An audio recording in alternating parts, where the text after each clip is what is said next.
Expeditions, a Mudrunner game, got its first patch, and along with those patch notes, we got some interesting updates, including about Snowrunner support and future content and future updates. So let me take you through all the information that they gave us in those notes. I'm going to start with those future updates, and within those future updates, I'm actually going to touch upon Snowrunner first. Some of you may be new, but some of you may be veterans and are seasoned players of Snowrunner, like myself. And in this, they wanted to make it absolutely clear about the future of Snowrunner. And they basically said that they want to be clear that Expeditions offers a different experience centered on exploration and isn't meant to replace Snowrunner in any way. And both games will receive updates, content, and fixes over the course of the year. So if you're a Snowrunner player and you're a little bit concerned about no support, no war, you don't need to worry anymore. And that's all the Snowrunner elements that they mentioned. As for Expeditions, let me talk about the current priorities. They are currently focusing on 4 things. First of all is bug fixes, which they want to have a continuous effort over every update, starting with the one that I'm going to go through the patch notes a little bit later in this video. UI and UX improvements, they've said they can't overhaul it in one night, but this is a big focal point for the team, and it will be improved through several updates, again, starting with this one. Gameplay improvements and co-op modes. And they've put a little bit more detail into co-op mode, saying that it will be added as a free update, as we already know, in the coming months, and as part of the regular updates to bring new content and features to the game, the same way that they've supported Snowrunner after its release in 2020. And co-op is an important feature for both Mudrunner veterans and newcomers, and they want the multiplayer experience in Expeditions to feel as polished as possible, which means taking a few extra months. Up to this point, we weren't really sure how far away co-op was, but now they've used the word months, so don't expect it to be in the next patch, let's just say. They next touched on their intentions on the Expeditions content. So they want to deliver the same amount of content as Snowrunner, but with a new approach with unpaved lands, access to new gadgets, and a focus on exploration. And they've done some statistics for Expeditions so far. So to date, Expeditions features 80 missions and over 120 side missions spread across 9 different maps located in 3 different regions. The game has over 30 square kilometers of drivable terrain, which is the same size as Snowrunner at its launch, and I'm planning to add a lot of new content, missions, vehicles, tools, specialists, maps, and more. And that basically concludes the future update segment that they mentioned. Now on to those all-important patch notes. Now, the latest update for PC players, you would have already downloaded it and already been playing it because it's already out for PC. Console, you're going to have to wait for next week. The reason is they have to go through the first-party certifications update that they need to do, and so it will be pushed to you next week. And with this, there was a requested feature that wasn't in the game by default. They have added photo mode into the game. So you now have photo mode to play around with, and it's basically the same as Snowrunners. If you're familiar with how Snowrunners ones work, yeah, it's basically the same. So, those patch notes, what have we got? To start with, let's talk about crashes. They have fixed the crash reporter. As for mods, they fixed the crash when spawning the default truck mod. They fixed the crash relating to the interaction with the modules. They fixed the crash relating to using the Echo Sander in the tutorial. They fixed crash if specify empty slots for key bindings on controls page and then try to open the control scheme. They've also fixed the crash relating to selling a module. And that's all the crashes. As for art, they fixed a bug where the ground texture had low graphical resolution, and the issue was encountered on the first map on the Arizona region.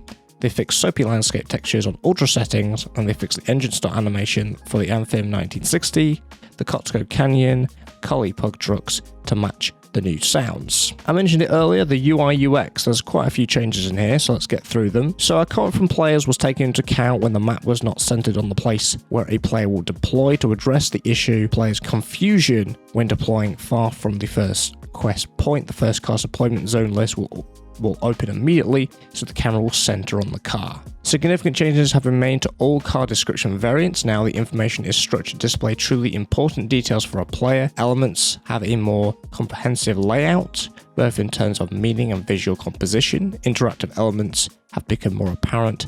These modifications have affected all instances of displaying information about the car, the garage, truck store, the map, etc. Additionally, improvements have been made to the car card in the store, so DLC content display has been added and layout flaws have been corrected. Now the card precisely shows the information that is crucial for a player when adding a car to the garage. They've also added the recommend label for the Little Colorado region. It's a sign for novice players that they should start with the easier Little Colorado region and gradually move on to the main quests in Arizona and Carpathians. Notification of the scanned area did not display after using the radar. They fixed a bug where a notification about the zone has been scanned was left on the screen after using the radar. Previously, the notification could be cleared by re-entering the menu. Now, notification disappears correctly. The movement between add-ons in the garage were blocked after returning from the codex. Now, the controls are fixed and working as usual. They've improved the layout of the pop-ups, completed quest and new tasks. The interface now uses the patterns defined as the HQ screens. It gives more understanding on the rewards. Trucks, vehicle add-ons, base modules, and specialists are now properly displayed in the reward pop-ups of expeditions, contracts, and tasks. Previously, players have received these rewards as they should have been, but there was no mention of these rewards in UI. They've improved pros pop-ups. They've added the slider when selecting base modules to build. For the HQ, it's possible to open the inventory of the car using the cursor. For the garage, they fixed a bug where fuel quantity does not change after changing the measurement system. And also for the garage, they fixed bug relating with unexpected changes to the balance when selling and buying items before the expedition, and they fixed the selection on the truck when a player removed the car in the garage and the focus shifts to the car above. They've disabled installation of sideboards if it cannot be installed on the car. The remaining space for gasoline calculates correctly instead of taking any car without a sideboard, installing it and buying any amount of fuel. They've added treasure icons when using the metal detector. The D button in the tire inflation system can now be clicked on by left mouse button. In the DLC store, it is impossible to switch by Q and E buttons, and the truck engine can be turned off on Xbox One and Xbox Series X. As for gameplay, new feature, upon exiting to the HQ, all incomplete tasks and contracts will be reset. Previously, this led to soft locks. So basically, if a player returns to the HQ after completing a contract or task stage with a unique item, and then return to the same map with the new expeditions, the unique contract and task item would despawn, so the players had to restart the contract and task manually. They've increased the number of attempts to complete the Echo Sounder minigame to simplify quests for players. Received negative feedback about the difficulty of the minigame, where a player had to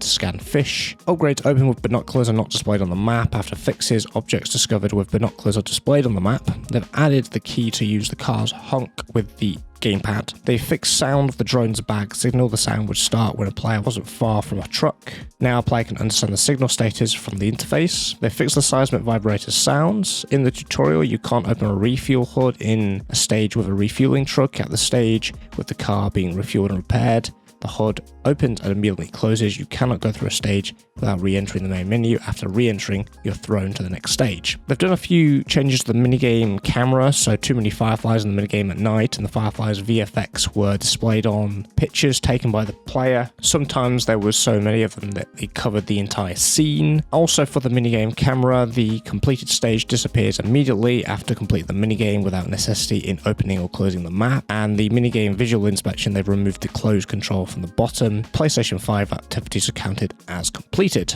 Economical system issues. The repeated installations of DLC allows a player to endlessly receive money from the sale of DLC trucks. Now uninstalling DLCs removes DLC trucks from the game, so the money exploit is not available anymore. The work in progress truck frame modules were available for purchase in the garage. Players were able to access the living and workshop truck frame modules even though they were not intended to be available. As a result, players would waste money on the workshop module without being able to install it. Living module didn't have any functionality but was possible to buy and install.